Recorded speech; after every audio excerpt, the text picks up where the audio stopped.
You have lived long enough to know that life can be heavy. You have carried bills, duties, family worries, and health concerns. So when your mind keeps running, it can feel like a private burden. You may look fine to others, but inside you feel tired. You may even feel guilty for not being more peaceful by now. But overthinking does not mean you are weak. It means your mind learned a habit.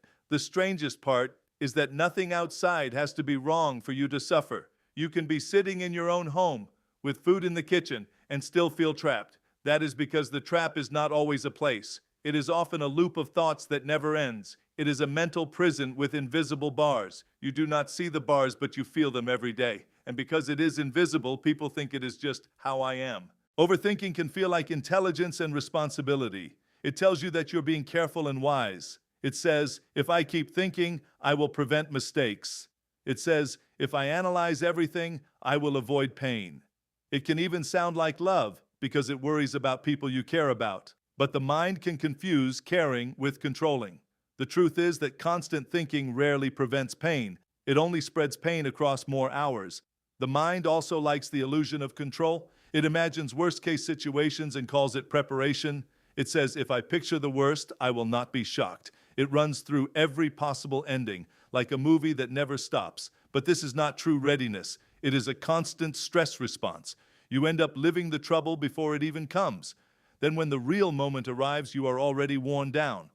That is why overthinking feels busy, but it leaves you weaker. You might notice your mind does not stay in the present very often. It visits the past and brings back regret like a heavy suitcase. It replays conversations and searches for the perfect answer you did not give. It visits the future and brings back fear like a storm warning. It tries to predict health problems, family problems, and money problems. Meanwhile, the present moment feels too quiet, so the mind fills it with noise. And in that noise, peace gets missed. When you live outside the present, you miss the simple gifts of the day. You miss the taste of your food because your mind is somewhere else. You miss the kindness in someone's eyes because you are busy interpreting their tone. You miss sunlight through a window because you are rehearsing an argument in your head. The mind treats the present like a waiting room. It acts like real life will begin after everything is solved, but real life is only happening now, not later. Mental noise has a physical cost, and you know this in your bones. It can tighten your chest and make your breathing shallow. It can raise your blood pressure and keep your muscles tense. It can make you clench your jaw without noticing. It can turn your stomach uneasy and your sleep restless. You may wake up tired even after enough hours in bed. Your body listens to your thoughts as if they are alarms, even when the danger is only imagined. This noise also drains your focus and steals your energy. A simple task starts to feel complicated and slow. You walk into a room and forget why you came in, because your mind was somewhere else. You read a page and realize you did not absorb any of it. You watch a show and cannot relax because your mind keeps whispering. Overthinking turns rest into another form of work. And when you feel exhausted, the mind uses that weakness to create more worry.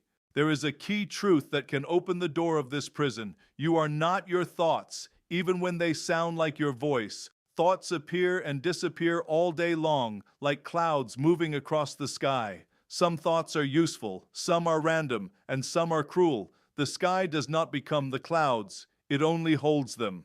In the same way, you are the awareness that notices the thoughts. If you can observe a thought, you are already separate from it. Think about the part of you that can notice you are overthinking.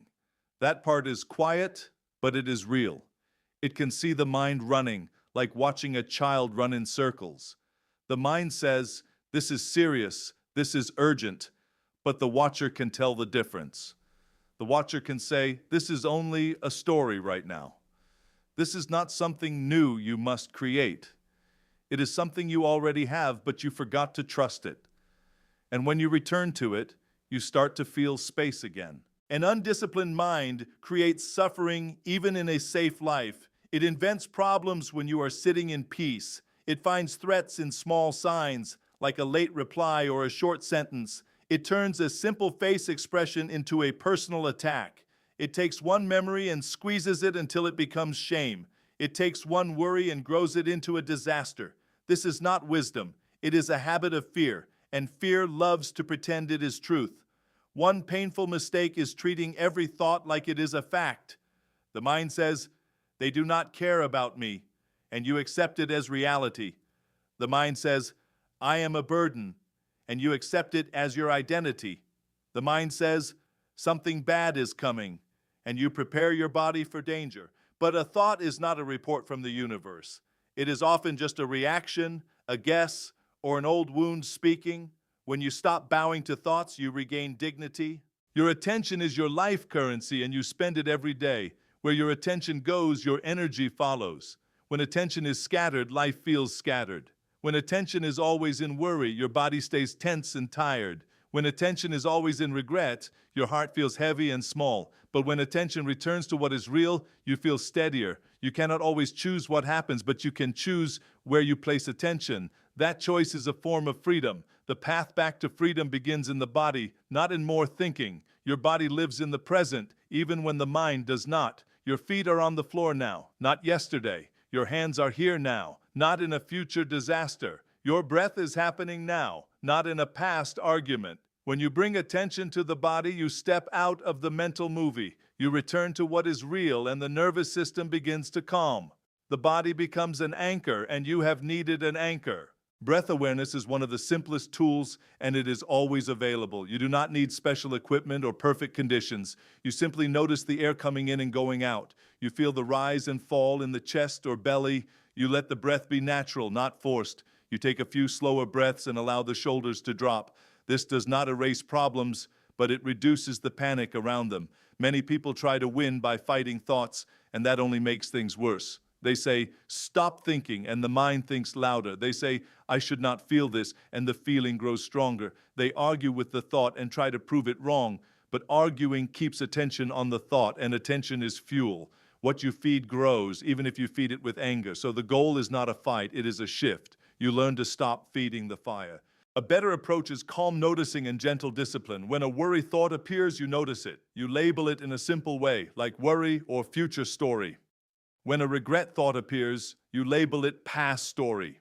You do not insult yourself for having the thought. You simply return to the breath, the body, or the task in front of you. You do this again and again, like practicing balance. Each return is a victory, even if the mind wanders again. Overthinking often exists because you are trying to avoid feeling something. Thinking can feel safer than feeling sadness, loneliness, or fear. The mind would rather analyze grief than sit with grief. It would rather plan endlessly than admit it is scared. It would rather judge itself than feel vulnerable. But emotions do not dissolve through analysis alone. They want to be felt directly, in a simple, honest way. When you allow a feeling, it moves through you instead of circling for months. This does not mean you become dramatic or out of control.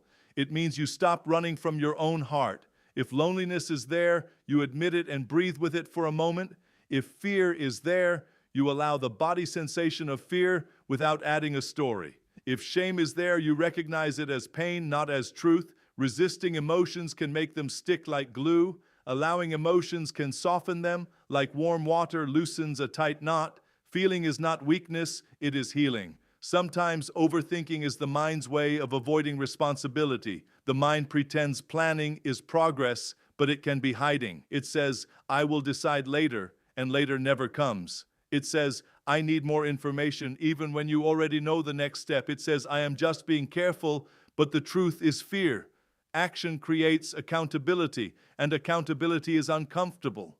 But it is also how you regain self-respect. When you act, you become the driver again. Action breaks mental loops because it puts you back into reality. Thinking feels like doing, but it is not doing.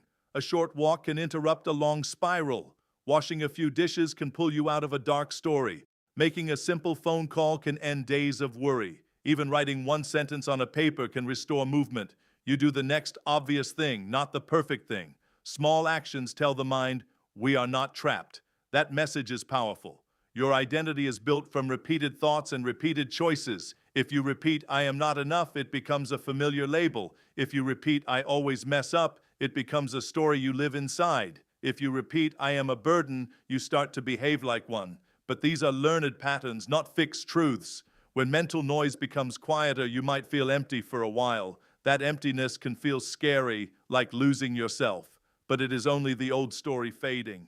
The true you is not the story, it is the awareness behind it. It is the part that can be steady even when the mind is loud. It is the part that can choose patience when you want to react. It is the part that can say, this thought is here, but I do not have to obey it. This awareness is not cold or distant. It is wise, calm, and deeply human. It has carried you through decades, even when you did not notice it. And it is still here now, ready to guide you. One of the strongest ways to train attention is single tasking. Multitasking feels modern, but it fragments the mind. You eat while worrying, you watch television while judging yourself, you talk while planning your reply. This splits attention into pieces, and you feel scattered. Single tasking brings you back into one clear channel. When you drink tea and feel the warmth. When you walk and feel each step. This builds calm strength, and calm strength is attractive. Presence also changes how you handle relationships. The mind loves to create stories about other people. A short message becomes disrespect in your imagination. A late phone call becomes rejection in your imagination. A tired voice becomes anger in your imagination. Then you react to the story, not to the facts. Presence helps you pause and ask, what do I actually know for sure? This simple question can prevent many fights. It can also protect your peace. Facts are usually simple and interpretations are usually loud. The fact might be, they did not call today. The interpretation becomes, they do not love me anymore. The fact might be, they sounded quiet. The interpretation becomes, they are mad at me.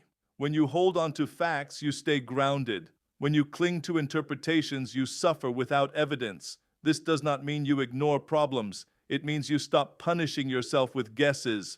An uncontrolled mind often seeks validation, especially when you feel uncertain. It wants approval to feel safe. It becomes reactive to praise and crushed by criticism. That makes you easy to manipulate because people can pull your emotions with a few words. Presence creates emotional independence. You can receive feedback without falling apart. You can hear opinions without chasing them. You can say no without guilt swallowing you. A steady person cannot be controlled easily, and you deserve that steadiness. Harsh self-talk is another hidden cause of overthinking. If your inner voice is cruel, your mind stays tense all day. It calls you names and brings up old mistakes. It compares you to others and finds you lacking. It speaks to you in a way you would never speak to a friend. This constant inner criticism damages confidence over time. Replace insults with direction. Instead of, I am useless, say I am stressed, so I will take one small step. This is how you rebuild respect for yourself. Confidence is not loudness, and it is not pretending to have no fear. Confidence is self-trust. Self-trust grows when you keep small promises to yourself. If you say you will take a short walk, then take it. If you say you will drink water, then drink it. If you say you will rest for 20 minutes, then rest without guilt. Each small promise kept becomes evidence. Evidence builds trust, and trust builds calm confidence. Overthinking weakens when you trust yourself again. Meditation can support all of this, but it does not need to be complicated. Think of it as mental hygiene, like washing your hands. You do not wash your hands once and expect them to stay clean for months. You wash regularly because life brings dirt. In the same way, the mind collects noise from stress, news, and memories. A few minutes of quiet attention each day cleans the mind. You sit, breathe, notice, and return. That is enough, and it works through consistency. If sitting still is hard, you can practice presence while moving. You can feel your feet as you walk through the house. You can notice the water on your hands as you wash them. You can listen fully to one sound like a fan or birds outside. You can look at one object and notice its shape and color. These are small exercises, but they build control of attention. The mind learns that it can rest without losing safety. And you learn that peace is a skill, not a reward. Now consider a simple 7-day practice, not as a strict rule, but as a gentle challenge. Choose one area where overthinking is strongest for you. It might be health, family tension, money, aging, or loneliness. For 7 days, you practice one thing above all. You do not argue with thoughts and you do not chase them. You notice them, label them, and return to breath and the next action. This repetition builds discipline, and discipline builds freedom. On the first days, you might only notice after the spiral has already taken you. That is normal, and it is still progress because you noticed at all. When you notice, you pause and take one slow breath. You relax your shoulders and soften your face. You label the thought and let it sit in the background. Then you do one small useful action, even if the action is simple. Over time, you begin to notice sooner. The space between thought and reaction grows, and that space is your power. During this week, keep the actions small and clear.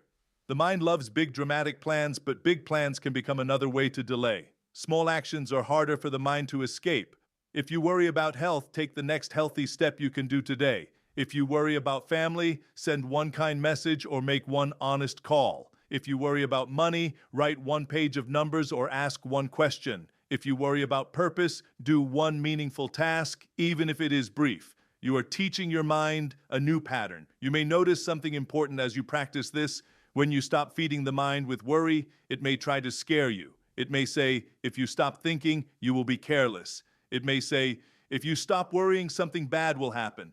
This is only the habit of trying to survive. The mind is used to being in charge. When you take the wheel, it protests. Stay gentle but firm, like guiding a nervous animal. You are not harming yourself, you are freeing yourself. The final shift is understanding that the goal is not permanent silence. A human mind will always produce thoughts. Thoughts can be helpful for planning and remembering. The real goal is to stop being controlled by thoughts. You learn to hear noise without obeying it. You learn to feel emotion without drowning in it. You learn to act even when the mind complains. Mastery is not having no thoughts. Mastery is choosing your response, and that choice changes the quality of your life. Life does not change only when circumstances change. You have seen that people can have plenty and still be miserable. You have also seen people with hardship who still carry dignity and peace. The difference is often attention. When attention is trapped in mental noise, even good days feel heavy. When attention returns to present reality, ordinary moments feel richer. You start to feel your life again instead of only thinking about it, and that is the real freedom you have been looking for, quietly waiting inside you all along.